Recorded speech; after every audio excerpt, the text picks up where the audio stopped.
El siguiente segmento tiene contenido o opinión. La entrevista en A Primera Hora. Analizamos los hechos del momento junto a sus protagonistas.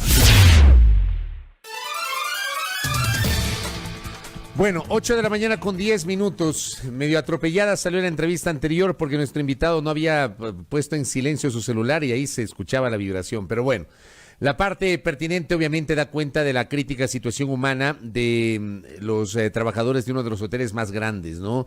Imagínense ustedes, si un hotel que tiene el respaldo económico de un emporio hotelero a nivel internacional no logró capear la crisis, pónganse ustedes a pensar en los hoteles más pequeños, en las hostales, en lo que tenemos en la Mariscal. O sea, imagínense ustedes la crisis que se derivó de la pandemia del COVID-19, una situación muy compleja. Bueno, estamos en la recta final de A Primera Hora.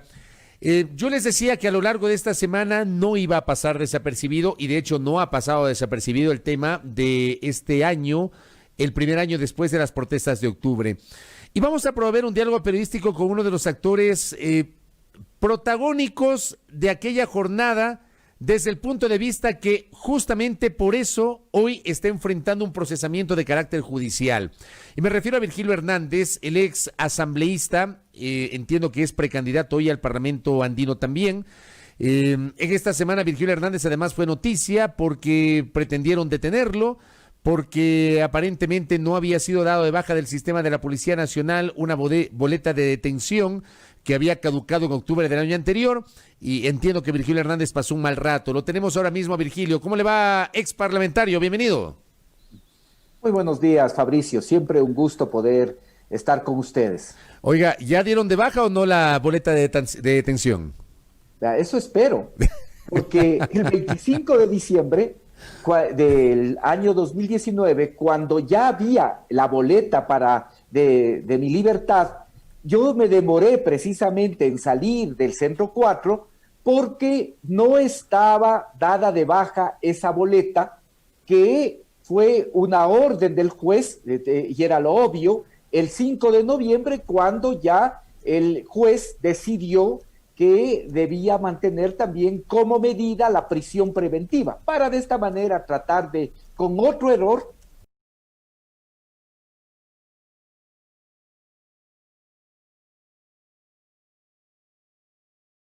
de octubre. En ese momento, el 25 de diciembre, cuando ya tenía boleta de libertad, tuvimos que demorar 2 horas hasta que la policía dé de baja en su sistema esta boleta del 14 de octubre. Sin embargo, ahora es un hecho absolutamente ya increíble. También se me detuvo por 3 horas, porque esa es la realidad. Estuve detenido por 3 horas. No es que yo podía salir ni moverme, estuve detenido en flagrancia por 3 horas por un error. Esto es lo que nos explicaron. Después de 3 horas nos dijeron que era un error. Si ese es error de la justicia, de la Corte de Justicia, si es de Fiscalía, si es de la Policía, a los ciudadanos no debería interesarnos. Lo cierto es que hay un sistema que funciona de manera inadecuada y que no es capaz incluso de registrar lo que son órdenes del sistema de justicia. Estamos viviendo, digo yo, el gobierno del error.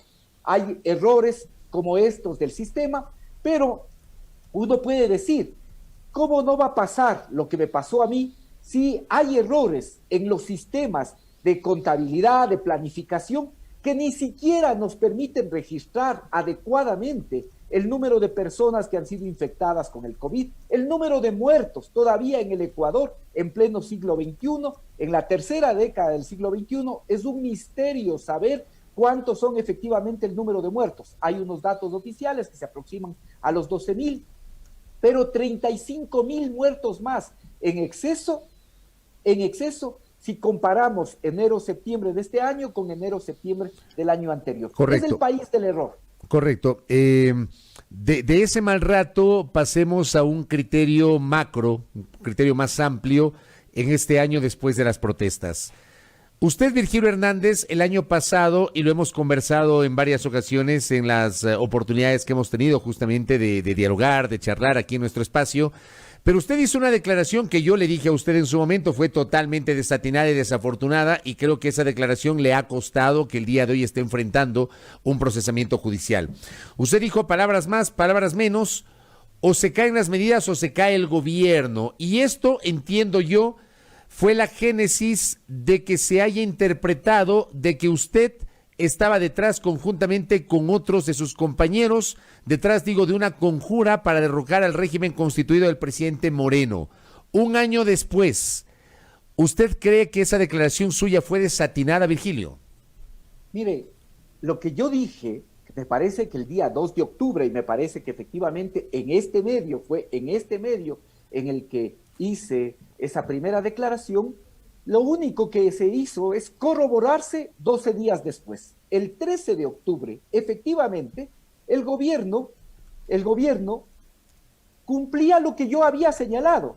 Yo dije que el gobierno iba a tener que enfrentar un dilema, y eso era que o derogaba las medidas o el gobierno se iba a caer. ¿En base a qué? Es lo que señalé, es declaraciones que además están en mi red social y que no he movido. ¿Por qué? Porque cualquier persona, cualquier analista que conoce la realidad del país sabe que que topar el tema combustible siempre era algo explosivo, que buscar sobre todo, como se hizo y como ahora, aprovechando la pandemia, se ha concretado, aunque con algunas modificaciones, pero como se hizo en octubre del año anterior la medida, el decreto 883, de liberalizar los combustibles, sobre todo lo que tenía que ver con la gasolina extra y el diésel, iba a provocar un aumento de los pasajes, de los fletes, de las carreras, y con eso iba a subir todo el costo de la vida, lo cual iba a ser visto por la población como un atentado directo a su economía. Y eso es lo que efectivamente pasó. Era imposible, y eso lo sabe usted, eso lo sabe cualquier persona, cualquier analista serio o cualquier comunicador como usted que sigue atentamente lo que pasa en el acontecer nacional, sabe usted que hasta el 1 de octubre la medida que barajaba el gobierno era el aumento del IVA. Así era como se pensaba obtener recursos, a través de aumentar el IVA del 12 al 14% al menos. ¿Por qué finalmente se cambió? En horas se cambió esta medida, que no había sido consultada, que no había sido socializada. El gobierno que se llenaba la boca de ser el gobierno del diálogo, sin embargo, esta, que era una medida crucial, una medida que afectaba directamente a la población, no fue nunca ni siquiera discutida, porque lo que se tenía pensado era el incremento del IVA. ¿Por qué no se lo hizo? Porque tenían recelo de no tener los votos para lograr esa aprobación. Y por eso se optó por una medida absolutamente impopular, inconsulta, que ya tenía experiencia histórica en el país. Pero no me quiero quedar solo en eso, Fabricio. Quiero ir incluso más allá y quiero topar directamente la alusión que usted hace en su pregunta. Vamos a decir, y voy a aceptar por 10 segundos que puede haber sido desatinada. La pregunta es, el haber planteado lo que señalé en la red social, ¿es el argumento suficiente? Un tuit señala lo que usted efectivamente planteó, que el dilema del gobierno iba a ser o derogar las medidas o que se caía el gobierno. Ese tuit puede ser considerado un elemento que evidencia las condiciones subjetivas y materiales para que sea acusado junto con Paola Pavón y Cristian González de un delito de rebelión por el que puedo pagar una pena de hasta 7 años de prisión. Eso es lo que hay que analizar. Si es que esos hechos configuran de alguna manera elementos que permiten decir efectivamente aquí existió un delito de rebelión. Usted está hablando, usted, Virgilio, habla de ese tuit que lo hemos conversado en varias ocasiones. Yo le pregunto, porque ustedes estuvieron detenidos la noche del 24 de diciembre, amanecer del 25 de diciembre, les cambiaron las medidas alternativas, les cambiaron las medidas cautelares por alternativas a la prisión preventiva. Hace pocas semanas les llamaron a juicio en la Corte Provincial de Justicia de Pichincha.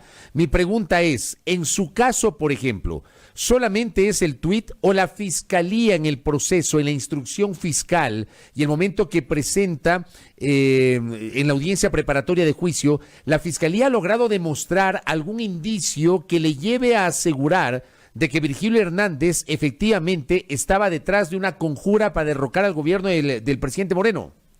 Créame, Fabricio, que si el proceso no sería reservado, usted y otros comunicadores serios del país que intentan actuar con responsabilidad y objetividad, se reirían de los argumentos con los cuales pretenden inculparnos del delito de rebelión. Se reirían.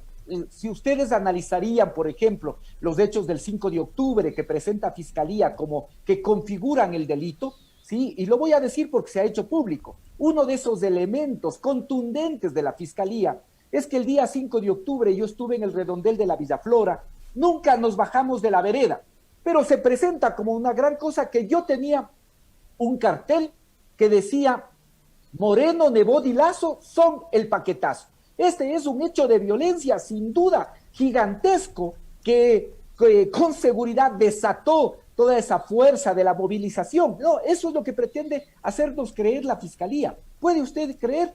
Además, este cartel, ¿no? Moreno, Nebot y Lazo son el paquetazo. Ahora se ha confirmado también con la realidad histórica. Un año después de los hechos de octubre, Moreno, Nebot y Lazo aparecen en alianza, porque si hay una candidatura que representa la reelección de Moreno, es precisamente la conformada por el binomio Partido Social Cristiano y Creo. Este es un elemento clave para poder, sin embargo, en las investigaciones para poder inculparnos. Aquí, y la ciudadanía conoce, se nos culpó a nosotros de 3 cosas y ratificó alguna de ellas la ministra de Gobierno hace un par de días. Se nos acusó de una conjura internacional, de que nosotros habíamos contratado delincuentes para dañar bienes públicos y privados, y que nosotros habíamos contratado venezolanos. Ha pasado un año, no hay un solo elemento, pero un solo elemento que demuestre lo que dijeron y lo que siguen repitiendo, que había una conspiración internacional. Ya no pueden decirnos ahora, salir hace menos de 48 horas la ministra de Gobierno y decir, había una conspiración para desestabilizar. Ha pasado un año, terminó el proceso de instrucción fiscal, y más allá de que sea reservado, si es que existiría algún elemento, ya se habría filtrado el canal oficial que tiene la Fiscalía, ya habría filtrado los supuestos elementos de la conspiración internacional, ni un solo elemento. Algún elemento para poder demostrar que nosotros contratamos delincuentes para dañar bienes públicos y privados, ni un solo elemento. Algún indicio que les haga pensar que nosotros contratamos llaneros, como se dijo, para generar el caos, la violencia, la desestabilización, ni un solo elemento. Todos nuestros actos están absolutamente enmarcados en lo que permite la Constitución, en lo que establece la propia norma suprema como el derecho a la resistencia, y además siempre enmarcados en una protesta pacífica de algo que nosotros creíamos que era absolutamente inadecuado para las grandes mayorías del país. De tal manera que lo que hemos vivido solo es parte de este proceso de persecución sistemática que hemos tenido a una corriente política a la que aún el día de hoy se intenta y se busca por todos los mecanismos dejarle fuera de la contienda electoral. Usted, un año después de los hechos de octubre, ¿qué sensaciones tiene Virgilio Hernández? ¿Cómo llega el país? Ayer, y le voy a citar una frase, una analogía que hizo Augusto Tandazo, con quien conversamos ayer en este espacio. Él decía, en octubre del año anterior Ecuador tenía una gripecita. Hoy está en la unidad de cuidados intensivos, está en terapia intensiva el Ecuador. Es decir, en un año, decía Tandazo, la situación se ha deteriorado, fruto de las decisiones económicas, fruto además de la pandemia, etcétera. ¿Usted cree que es así, que hoy Ecuador, un año después de las protestas de octubre, está en terapia intensiva? Pero desde luego, la crisis del COVID ha desatado y ha profundizado una profunda crisis del sistema sanitario, una profunda crisis económica, una profunda crisis moral e incluso una profunda crisis política. Tenemos aquí en el país una situación absolutamente paradójica. El gobierno sigue siendo obsecuente servidor de las élites económicas, de las élites políticas, de organismos como el Fondo Monetario Internacional. Pero paradójicamente, esas élites no lo reconocen como su gobierno.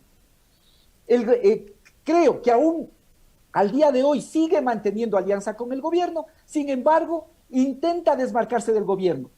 Hemos llegado a la situación en que los candidatos oficiales, Ximena Peña, Patricio Barriga, dicen que no son candidatos del gobierno, e incluso el día de ayer entiendo que la candidata a presidenta por la lista 35 dice que Lenín Moreno debería renunciar al movimiento porque es con otros con quien gobierna, pero lo dice ahora. Hace minutos conversamos con Ximena Peña justamente y hablamos sobre eso. Ella ha ratificado la declaración que hizo ayer, la hizo esta mañana en este espacio y a mí también me llamó la atención. Yo le decía, faltando 8 meses para que termine el gobierno, se dan cuenta que el presidente Moreno es un presidente de papel en el movimiento Alianza País, se dan cuenta que que debería renunciar a la presidencia de la organización política. O sea, me llamó la atención. Ella tiene su argumento, ella dice que siempre hubo reparos a la conducción de Moreno, pero ¿usted cómo le sonó esa declaración de Ximena Peña, Virgilio?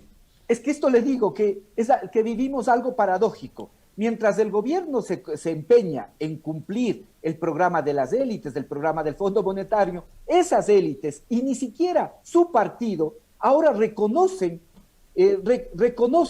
esta pertenencia a su vez con el régimen. Es increíble. Creo, y el Partido Social Cristiano intentan mantenerse distantes, aunque siguen manteniendo la alianza. Y por otro lado, el partido que ha sostenido, que ha hecho posible todo el programa económico absolutamente nefasto, que ha hecho posible que en plena crisis del COVID se apruebe una norma que es de flexibilización laboral y otras normas fiscales que fueron acordadas el 12 de marzo del año 2019 con el Fondo Monetario, intentan despegarse del gobierno. Es decir, es un bagazo político el gobierno. Todo el mundo extrae lo que quiere, pero después nadie se hace cargo de este gobierno. Esto es lo que vivimos. Y el gobierno tiene una orfandad tan grande, es un gobierno que tiene una incapacidad de representar ya ningún interés, que el único capital político que le queda es seguir incentivando el odio al correísmo. Ese es el único capital político. Por eso, en estos días no es de sorprenderse que cuando se anuncia o se ratifica este acuerdo con el Fondo Monetario de forma grandilocuente o al mismo tiempo se rememora los hechos de octubre, lo único que hacen es volver a echar mano del único capital político, que es el odio al correísmo, sin darse cuenta que eso ya no solo hace daño a las instituciones, no solo hace daño a la democracia, hace daño a la sociedad ecuatoriana, porque empieza a exacerbar en el enfrentamiento entre ecuatorianos. Y el problema de esto es que uno sabe cómo empiezan estas cosas, pero nunca sabe cómo terminan. Y ya no tiene otra posibilidad el gobierno de recurrir al odio como único capital político. Vive al mismo tiempo una permanente paradoja. El gobierno busca desesperadamente que llegue el 24 de mayo para que concluyan sus funciones. Pero paradójicamente, hace todo lo posible para que el tiempo no transcurra, para que se mantenga el status quo y de esa manera no responder por la serie de violaciones que ha existido y por todas las irresponsabilidades, por ejemplo, con las que se ha manejado la pandemia y con las que se ha conducido la salud, la vida de los ecuatorianos. Correcto. Virgilio, lo último, antes de que se me termine el tiempo, ayer se conoció que el Tribunal Contencioso Electoral dio paso al trámite de este recurso subjetivo que ha sido presentado por el movimiento político Ahora en contra de la decisión del Consejo Nacional Electoral de permitirle a la alianza UNES la subsanación de los requisitos respecto del precandidato presidencial Andrés Arauz y del inicialmente precandidato vicepresidencial Rafael Correa, que fue reemplazado por Carlos Rabascal. Pero ese trámite está en el Tribunal Contencioso Electoral. ¿Cómo le ve usted esto, Virgilio?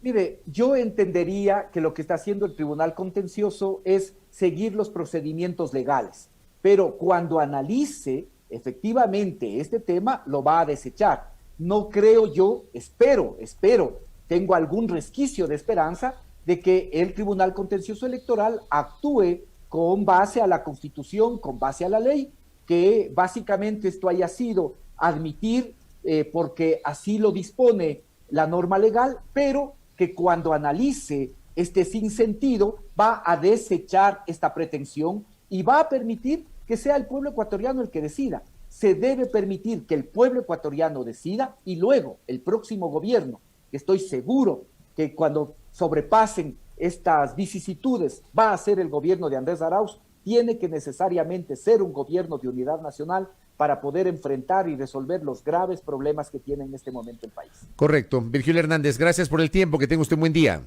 Siempre un gusto. Virgilio Hernández, ex legislador y dirigente de la Revolución Ciudadana, conversando aquí en A Primera Hora justamente sobre el mal rato que vivió esta semana con esta detención. La boleta de detención no había sido dada de baja del sistema de la Policía Nacional, más allá de que él tiene medidas cautelares alternativas a la prisión preventiva. Y por otra parte, en ese sentido hablamos justamente sobre la génesis de esa situación jurídica que tiene que ver justamente con los hechos de octubre, por los cuales el ex asambleísta Virgilio Hernández, la prefecta de la provincia de Pichincha, Paola Pavón, y el militante de la Revolución Ciudadana, Cristian González, han sido llamados a juicio por supuesta rebelión. Virgilio Hernández insiste en que no existe prueba alguna, que no se ha logrado demostrar a lo largo de todos estos meses por parte de la Fiscalía algún elemento que justamente certifique que hubo intentos ciertos de desestabilizar el orden constituido, una conjura para derrocar al gobierno del presidente Lenín Moreno, que es justamente la razón por la cual ellos al día de hoy están enfrentando esta situación en la Corte de Justicia de Pichincha.